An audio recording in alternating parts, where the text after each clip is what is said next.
শাওনের বিয়ে দিয়ে ওই স্মৃতির ছায়া থেকে আমি মুক্তি চাই।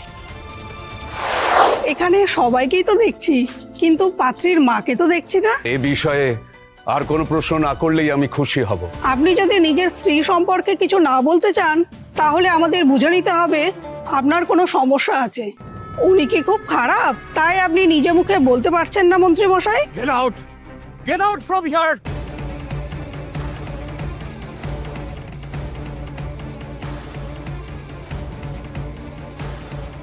একটা কথা আমি তোমাদের সবাইকে পরিষ্কার করে বলে দিচ্ছি, যার এ বাড়িতে কোনো অস্তিত্ব নেই তাকে নিয়ে কোনো কথা এ বাড়িতে হোক আমি চাই না। আমি এত বছর ধরে ওর খারাপ স্মৃতির ছায়া সহ্য করেছি, কিন্তু আর না, শাওনের বিয়ে দিয়ে ওই স্মৃতির ছায়া থেকে আমি মুক্তি চাই। আজই ডাউনলোড করুন আর এনজয় করুন আপনার পছন্দের শো।